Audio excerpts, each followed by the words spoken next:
Yo guys, it's Safe here. Welcome back to a brand new video. Welcome back to the channel today. Yes, I am repping last season's away shirt because why not?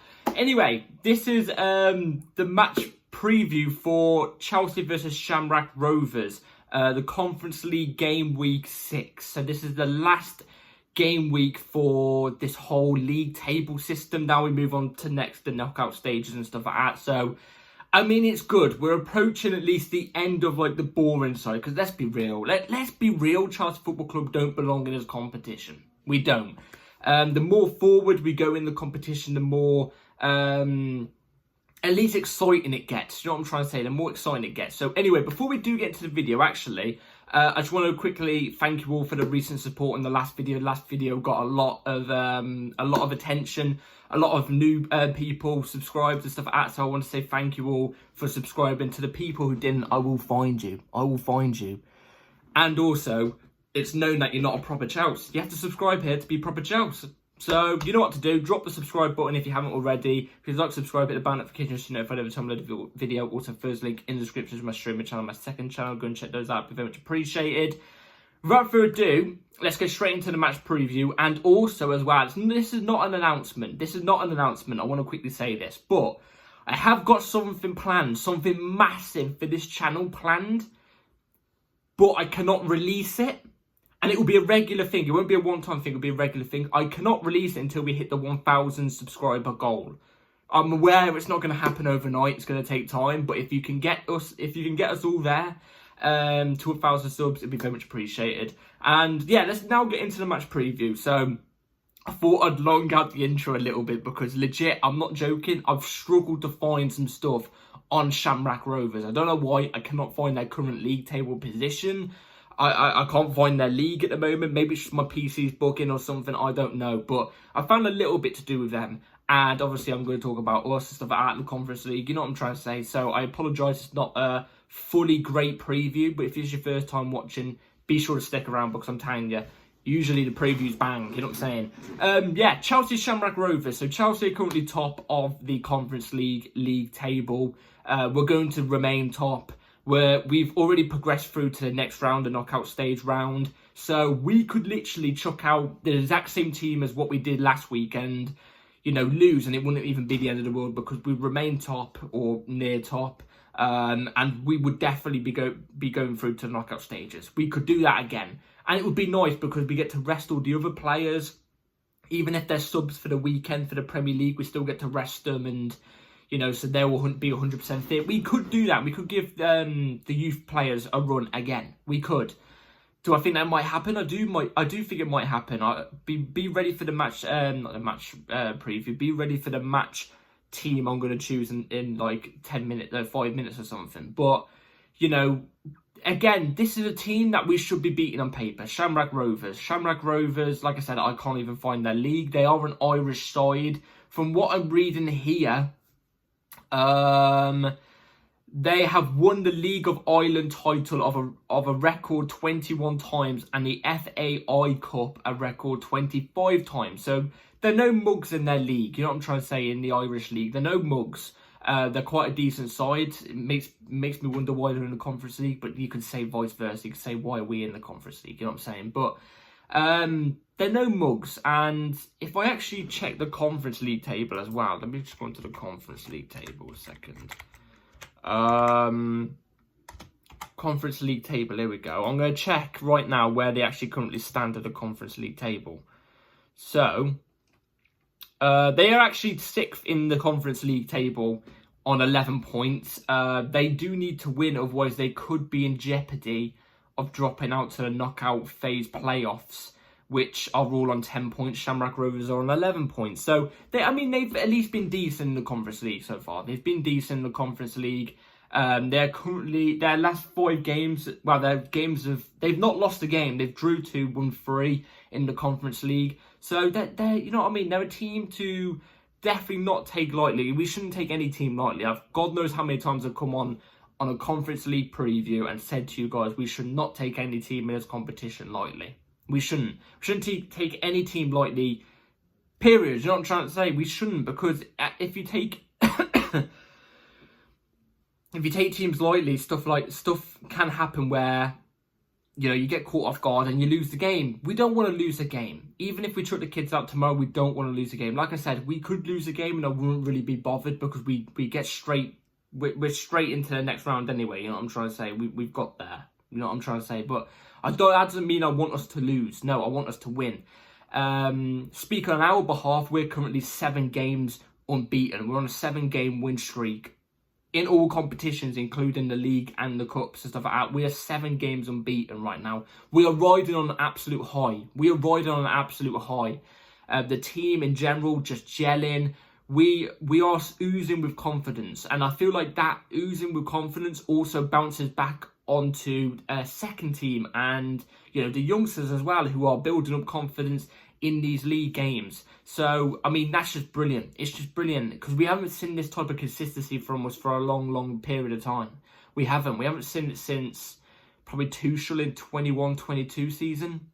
And that's like, what, 2-3 years ago now? Like, it's just good to see us doing well and competing. Do you know what I'm trying to say? And this is obviously a competition we want to win. It's very highly unlikely we're going to win the Premier League.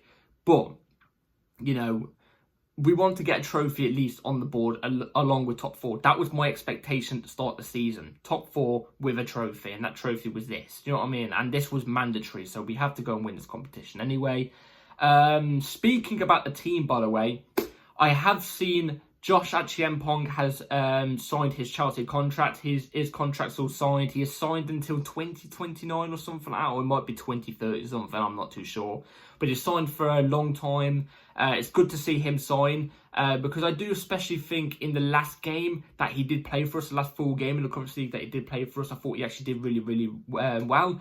Also as well, Josh Achiempong and Tyreek George have both been promoted into first team, I think it is, the first team squad. They've now got their own place in the dressing room. It's good to see. It's good to see Cobham people coming through and providing, because there was that whole thing before, you know, when Todd Bowley and that came in, that apparently they don't care about the youth academy. Apparently they don't care about this young player, that it's just pure profit to them and stuff like that. Well, I feel like now it's shown that, you know, that's not the case. Maybe they were just selling the ones they didn't deem good enough.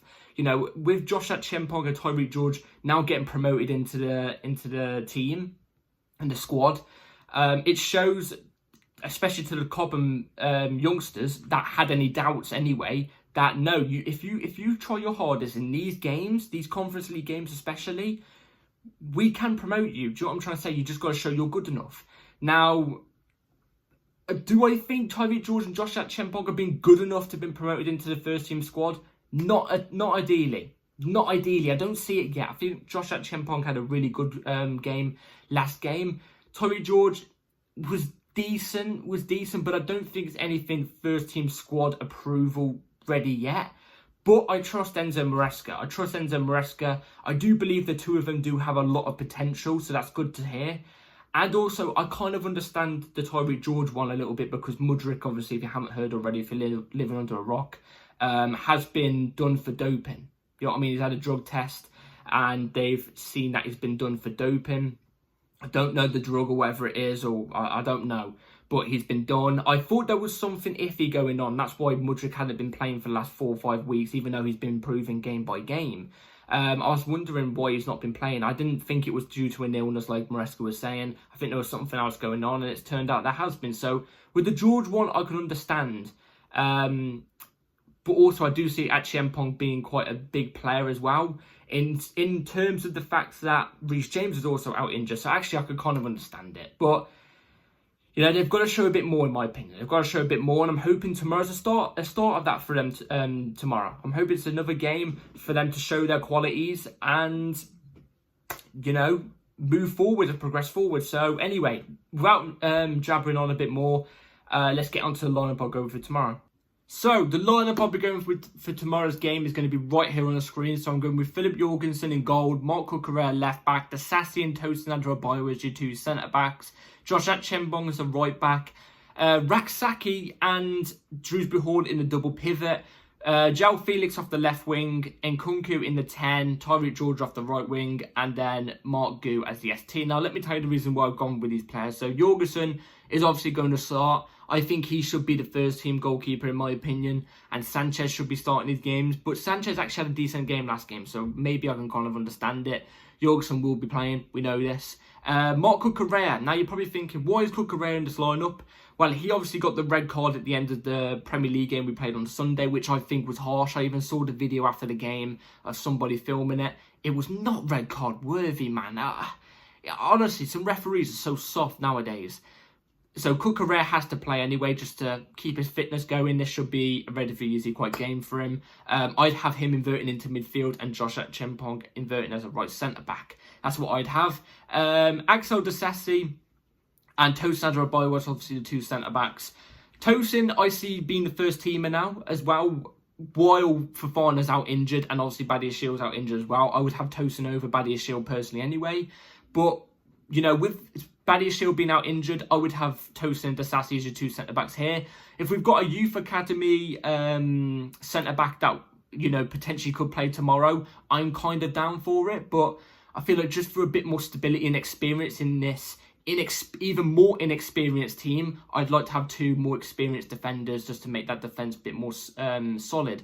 So I'd have Disasi and Tosin. So yeah, obviously Josh Chempong as the right back as well. He will definitely be playing tomorrow. I don't think him signing a new contract and then not starting tomorrow will be an option. I think he will be playing tomorrow. He's got to show his quality. I do think there's a quality player there. We've seen it. I thought in the last game that he did play, which was Wednesday last week, I thought he was really, really good. So I'm hoping to see it a bit more as well tomorrow. Rak-Sakyi and Drewsbury Hall. Now, I am fully aware Cassidy is available. And you know what? If it is Cassidy, Drewsbury Hall, I'm not complaining. But I kind of want to see a bit more of Rak-Sakyi. I can't lie. The last game that he played, he really intrigued me a little bit. Like, he wasn't amazing where I looked at him and went, oh my God, you're going to be the best thing coming out of Cobham. You are. I've not looked at him like that. I've not. But what I saw from him, very impressive. Very, very impressive. He had a good game. He was very solid. He just kept his position and kept everything quite clean. He'll be playing, hopefully he'll be starting at Stamford Bridge tomorrow, getting his first start, along with Josh Chempong and Tyreek George at Stamford Bridge in the full crowd on a European night. Even though it's not Champions League, Europa League, it's still a European night. I'm hoping Rak-Sakyi can perform and show that quality he did show last time. Obviously, he was partnered next to Drewsbury Hall last time as well, so I'm thinking more as they've got that, you know, it's minor experience, but they've got a little bit of experience together. They played pretty much a full game together, so play Drewsbury Hall. Obviously, these are his type of games. I've been hearing a lot of things going around that we might be looking to sell him in January. In the sense, I can't really blame the club because I don't think he's been good enough. But I'm hoping he can show something. Tomorrow. Maybe get a GA. João Felix off the left. João Felix is back in training. I think he will be ready for tomorrow. So if he is, in my opinion, he has to start tomorrow to get a bit more game time. You don't want any of these type of high quality players being unhappy for lack of game time. So Felix, I would be having off the left. I know he can play off the 10. Maybe get him and then Nkunku to interchange. You know, confuse the Shamrock Rovers defenders, interchange the two. 1 minute Felix off the left, 1 minute is in a 10, and then Nkunku fits off to the left. I don't know. But I would be going with Felix off the left anyway. Same with Nkunku in the 10. Nkunku has to play. Needs to start getting more minutes in the Premier League, in my opinion. He needs to. We need to start bringing him off the bench a bit more. But anyway, he should be playing tomorrow. Same with George. George, I want to see a bit more off. He can play off the left and the right, I'm pretty sure. So we saw him off the left in the last game. Now let's see him off the right. Let's see how he does off the right. Let's see where he best fits off the left or the right. So I'd like to see George play off the right tomorrow with Mark Gu up top. Mark Gu, I want to see play tomorrow again. I really, really like Mark Gu. I think he's very, very entertaining. I think he's an entertaining striker. You know what I'm trying to say? Very eager. We need a bit of that in the team. Obviously, we could go with Nkunku as an ST, but me personally, give it Mark Gu. Give it Mark Gu. Let him rack up some goals, rack up some form, build some confidence, and get him some game time. You know what I mean? He's young. Let him have a run. I'm hoping he gets some run tomorrow, and I'm hoping he also gets on the score sheet. Anyway, that's the lineup I'll go with for tomorrow. Let me know in the comments down below what you would go with. So, score predictions. Chelsea versus Shamrock Rovers. Last Conference League game fixture, you know what I'm trying to say, until we get into the knockout stages. I'm going to go with Chelsea. Chelsea 5, Shamrock Rovers 0. I think it'll be around that scoreline, 4 or 5 0. I don't think we'll get past 5, but I think it'll be 4 or 5. I'm hoping to see, some of the youngsters maybe get on the score sheet, maybe a Tyreek George, hoping maybe a Mark Gu as well. It'll be nice to see those type of players getting on the score sheet. I think we will be quite dangerous off set pieces tomorrow, I feel like. I think I've noticed in these type of games in the conference leagues that, like, we've actually been relatively quite dangerous off set pieces than what we would usually be, obviously, in the league. And obviously that's kind of understandable, but I think it will be quite, we will get a score off a set piece, I think, tomorrow. And I think quite a lot of our chances will come off set pieces. So anyway, that's my score prediction tomorrow. Let me know in the comments down below what you would go with. Please hit the bell notification so you're ready for my video tomorrow, an hour after the game. I might be shattered tomorrow because it looks like I've got a lot going on throughout the day. So I do apologise if I am shattered tomorrow. But hit the bell notification so you're ready an hour after the game for my match review. Please like, subscribe, and I'll catch you all later. Take care. Have a good rest of your day and night. Peace.